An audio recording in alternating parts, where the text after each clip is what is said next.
Welcome to Broadcasting Seeds, the podcast where we dig into the strange, the mysterious, and the downright unsettling. I'm your host, Bennett Tanton, and today we're diving into a celebration of chaos, laughter, and maybe a little bit of sacrilege, the Feast of Fools and Twelfth Night Chaos. Now picture this. It's a frigid medieval winter, and while the nobility are snug in their castles, the common folk are lighting bonfires, guzzling ale, and crowning a peasant as their mock king. But this isn't just some rowdy party. It's a ritual steeped in the supernatural, where the veil between our world and the spirit realm is said to be razor thin. These festivals weren't just about letting loose. They flipped society on its head. Peasants became kings, bishops cracked dirty jokes, and the rules that kept everyone in their place dissolved, if only for a day or two. And behind all the revelry lurked deeper questions. What happens when chaos replaces order, when the sacred becomes profane? And why do humans, time and again, embrace the idea of a world turned upside down? In this episode, we're going to explore how these bizarre medieval traditions weren't just celebrations. They were statements. They were about balance, inversion, and humanity's deep-rooted need to face the supernatural head-on. We'll break down the history, the symbolism, and even the modern echoes of these wild midwinter rites. So buckle up, because this episode is going to be a ride through the weird, the cryptic, and the downright spooky. By the end of this, you might just find yourself craving a mug of mead and a crown made of holly leaves, or maybe just a quiet night where the spirits don't show up. Let's get into it.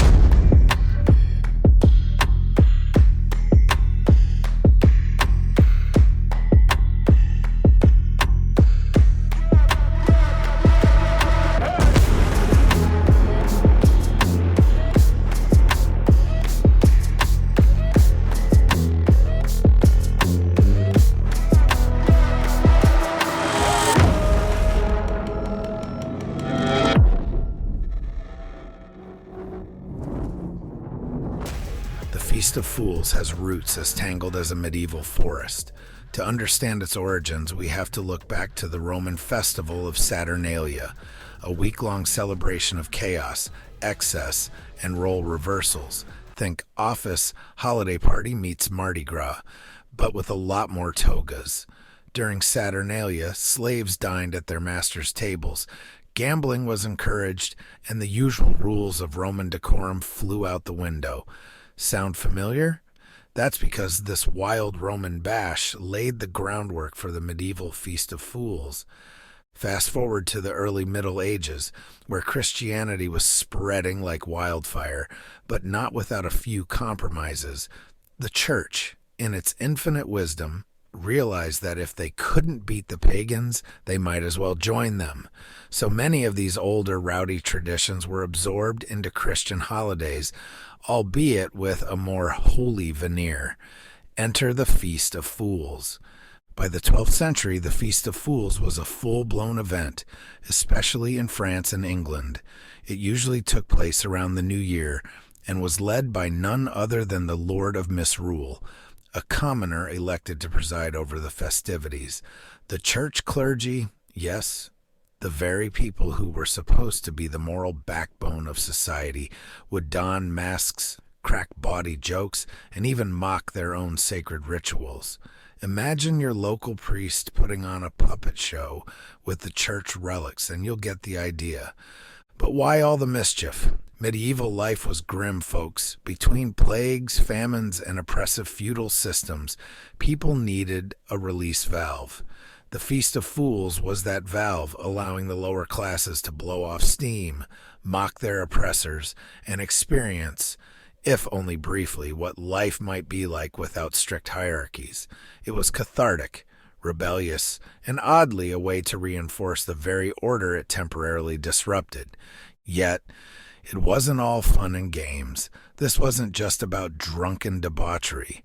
These festivals had deeper, almost spiritual undertones. They reflected a world turned upside down, a time when the ordinary became extraordinary and the sacred became profane.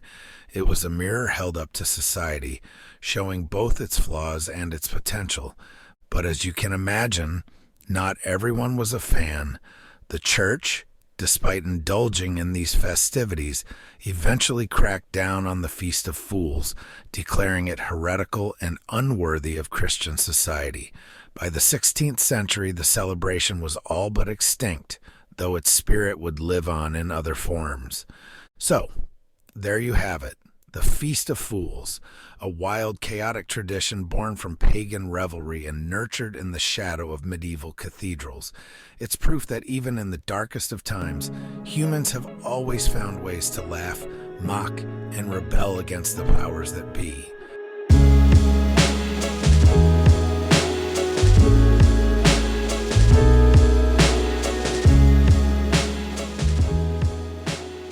If there's one thing the Feast of Fools nailed, it was the art of flipping the script. In a world where hierarchies were as rigid as castle walls, this celebration let people live out the ultimate what if. What if the lowly baker ruled the town? What if the clergy turned into jesters? And what if the king, well, maybe he'd get a dose of humility watching a peasant don his crown, even if it was only made of twigs. At the heart of this festival was the Lord of Misrule, a figure who embodied chaos. This was usually someone from the lower classes, chosen to preside over the festivities like a carnival king. Imagine your grumpy neighbor suddenly given free rein to boss everyone around. They'd issue ridiculous decrees, stage parades, and oversee mock ceremonies that poked fun at the solemnity of real-life rulers and clergy. But this wasn't just mindless fun. These role reversals acted as a social safety valve, allowing people to criticize those in power without facing actual consequences. For a few days, the powerless could laugh at the powerful, and the laughter itself was transformative. It wasn't just about mocking the system, it was about imagining a world where the rules could be rewritten. Take the clergy, for example. During the Feast of Fools, church officials would swap their robes for costumes, perform ridiculous skits, and parody sacred rituals. If this sounds a little blasphemous, that's because it was deliberately so. But in a time when the church controlled almost every aspect of daily life, this irreverence served as a form of social commentary. It reminded everyone, including the clergy, that no one was above being humbled, not even those claiming divine authority. And let's not forget the absurdity of the mock trials. Villagers would put animals on trial, complete with prosecutors and defense attorneys, accusing pigs of theft or roosters of disturbing the peace. Sure, it sounds ridiculous, but it was a clever way to highlight the arbitrary nature of power and justice. Role reversals also had a deeper, almost mystical significance. They symbolized the natural balance of the universe, light and dark, order and chaos, rulers and ruled. By temporarily flipping the script, these festivals acknowledged that power wasn't just a one-way street. It flowed in cycles, much like the seasons themselves. However, this temporary chaos came with an unspoken rule. It had an expiration date. When the festivities ended, order was restored, and everyone went back to their roles. The serfs returned to their fields, the clergy returned to their pulpits, and the lords reclaimed their thrones. But the memory of that fleeting chaos lingered, a subtle reminder that even the most unshakable systems could be toppled, if only for a day. The Feast of Fools was a masterclass in the balance between rebellion and respect, between laughter and law.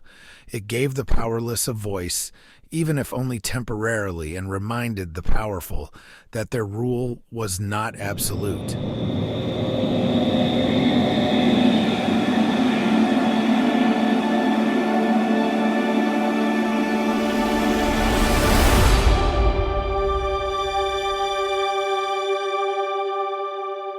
Now, let's get to the spooky stuff. The Feast of Fools wasn't just about role reversals and mockery, it was also steeped in the supernatural. Medieval Europe was a place where the spiritual world wasn't just an abstract idea, it was a living, breathing presence. People believed that during the midwinter season, the veil separating our world from the spirit realm grew dangerously thin. This idea of the thinning veil wasn't unique to Europe. Across cultures and religions, there's a recurring belief that certain times of the year allow for greater interaction between the physical and the spiritual. Whether it's Samhain in Celtic traditions or Dia de los Muertos in Latin America, these liminal periods are seen as times when the otherworldly is just a step away. The Feast of Fools fit neatly into this framework, with its wild antics masking a deeper connection to the unseen. During these celebrations, it wasn't uncommon for people to engage in practices that we'd now call paranormal. Divination rituals, for example, were a popular pastime. Villagers might throw bones, read the patterns of melted wax, or consult with a local wise woman to peer into the future. And while these activities were often dismissed as harmless fun, they spoke to a deeper belief that the cosmos was ripe for revelation during this chaotic season. But it wasn't just about friendly ghosts or fortune-telling. This time of year also carried a sense of danger. The thinning veil was thought to let in all kinds of entities, some benevolent, others decidedly not. Stories abounded of malevolent spirits, shadowy figures, and even demonic forces that could slip through and wreak havoc. This added a layer of tension to the festivities, as if the revelers were daring these forces to show themselves. Interestingly, this belief wasn't limited to the uneducated masses. Even the church, with all its authority, acknowledged the possibility of supernatural interference. Clerics would often bless the feast halls or perform protective prayers before the celebrations began, just in case something or someone uninvited decided to join the party. The Feast of Fools also blurred the line between the sacred and the profane. While it was technically a Christian festival, its roots in pagan rituals and its embrace of the supernatural gave it an air of mysticism that defied easy categorization. For the people of the Middle Ages, this mix of the holy and the unholy was less a contradiction and more a reflection of their worldview, a universe where the divine and the demonic coexisted, constantly battling for influence over human lives. What makes this so fascinating is how it mirrors our modern fascination with the supernatural. Today, we binge-watch shows about haunted houses, debate cryptids on forums, and read articles about the latest UFO sightings. The belief in a thinning veil might have faded, but the hunger to understand what lies beyond our physical reality remains as strong as ever. The Feast of Fools wasn't just a party, it was a dance with the unknown. It acknowledged that life wasn't just what we could see and touch. It was also what we could sense, fear, and hope for in the shadows.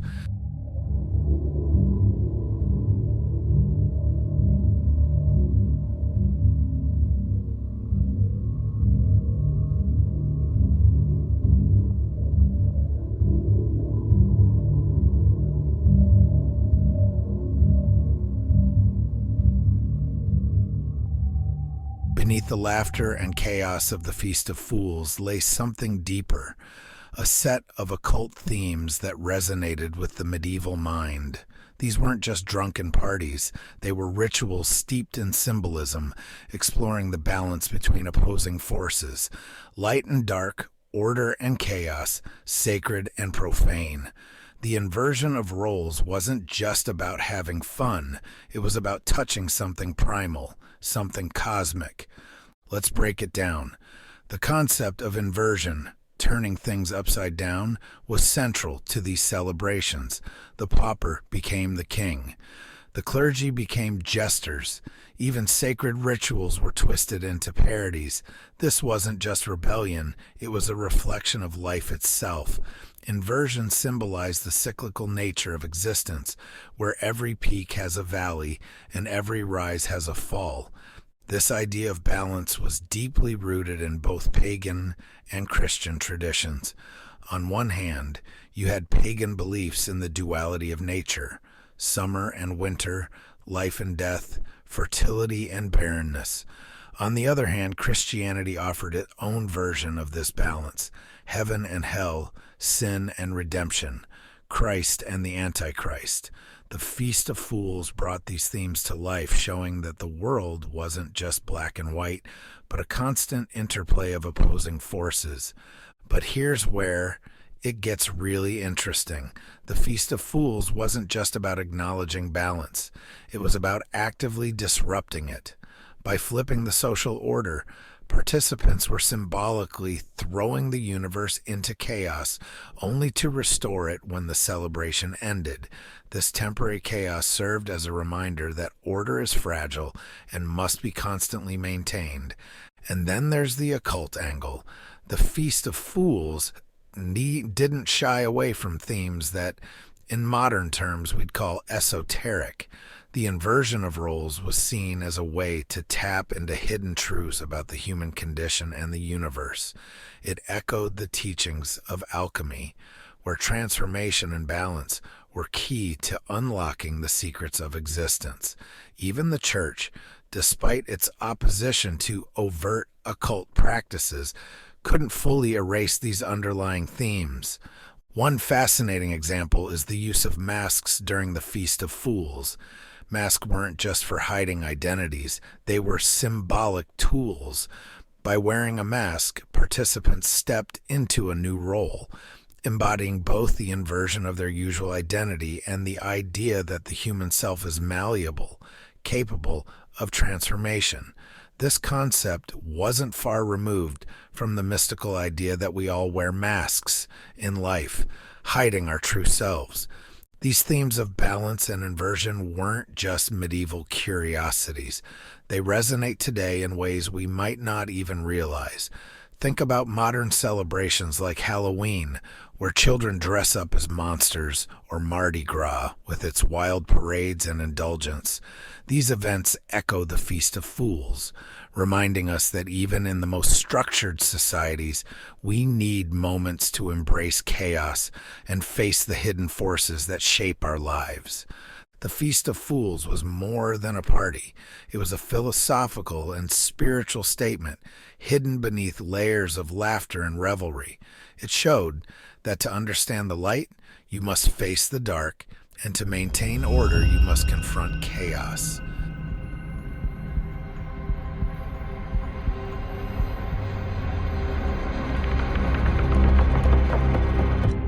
While the Feast of Fools officially vanished by the 16th century, its spirit never truly died.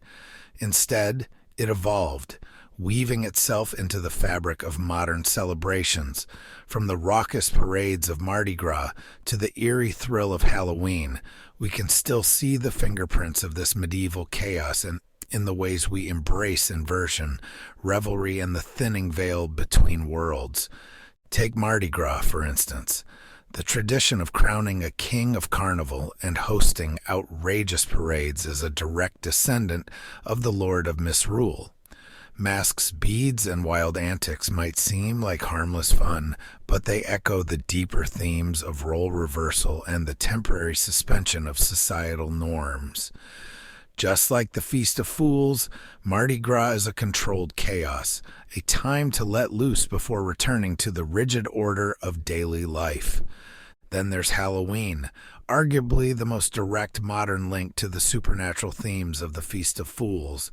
Dressing up as ghosts, goblins, or your favorite movie villain isn't just about candy and parties. It's about embracing the shadow side of existence, acknowledging the things that scare us, and perhaps laughing in the face of the unknown. Much like medieval revelers dared the spirits to show themselves, we carve jack-o'-lanterns and tell ghost stories, playing with the idea that the otherworldly is closer than we think. Even New Year's Eve, with its mix of nostalgia and anticipation, carries traces of Twelfth Night chaos. The idea of reflecting on the past while looking ahead to a fresh start mirrors the Feast of Fools theme of balance. Light and dark, old and new, chaos and renewal. Midnight toasts and fireworks aren't just celebrations, they're rituals marking the passage from one cycle to the next. But the legacy of the Feast of Fools isn't confined to festivals. It's woven into our collective psyche. The concept of turning the world upside down persists in how we think about rebellion, humor, and the pursuit of balance. It's why satire thrives as a form of social commentary, why we celebrate underdog victories, and why we find catharsis in breaking the rules every now and then. Interestingly, this legacy extends beyond the secular. The occult themes of balance and inversion that underpin the Feast of Fools have found their way into modern spiritual practices. The idea that chaos can lead to enlightenment, that inversion can reveal truth, is a cornerstone of many mystical traditions, whether it's the yin and yang of Eastern philosophy or the transformative alchemy of the West. The Feast of Fools reminds us that the path to understanding often begins with disruption. So, why does all of this matter today? Because these traditions, ancient as they are, speak to something timeless in us. They remind us that life isn't just about order and logic. It's about mystery, laughter, and yes, even a little chaos. In a world that often feels oppressively structured, the echoes of the Feast of Fools remind us to question, to laugh, and to seek balance, even if it means wearing a crown of twigs and dancing with the unseen. The Feast of Fools and Twelfth Night chaos weren't just medieval curiosities. They were celebrations of humanity in all its messy, contradictory glory. And while the feasts may be gone, their lessons remain, that sometimes, to find meaning, we have to embrace the madness.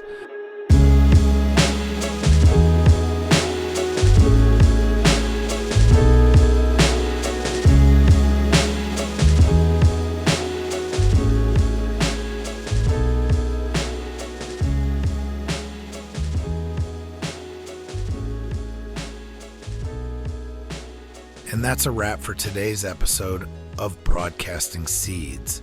I hope you enjoyed this dive into the wild, chaotic, and deeply symbolic world of the Feast of Fools and Twelfth Night chaos. It's incredible to think that these medieval celebrations weren't just drunken revelries, but reflections of humanity's need to laugh at itself, challenge the status quo, and confront the mysteries of the unseen. Whether it's Mardi Gras, Halloween, or even your quirky office holiday party, the spirit of these traditions lives on. They remind us to embrace a little chaos, question what we take for granted, and find balance in a world that often feels anything but balanced. If you found this episode fascinating, don't keep it to yourself. Share it with your friends, your family, and maybe even your local Lord of Misrule. And don't forget to subscribe, rate, and leave a review wherever you're listening. Your support helps us keep planting seeds of curiosity and exploring the weird, the wonderful, and the downright mysterious. I'm Bennett Tanton, and this is Broadcasting Seeds. Until next time, stay curious, stay balanced, and maybe, just maybe, embrace a little bit of the madness.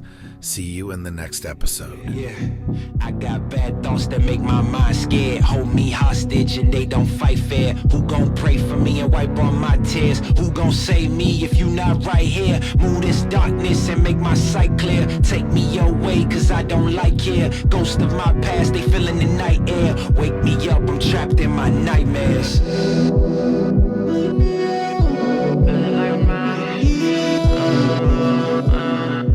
Wake me up, I'm trapped in my nightmares.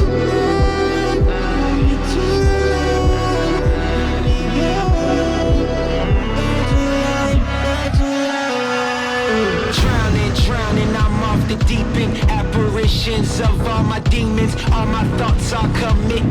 chasing all alone. Who gon' hear me screaming?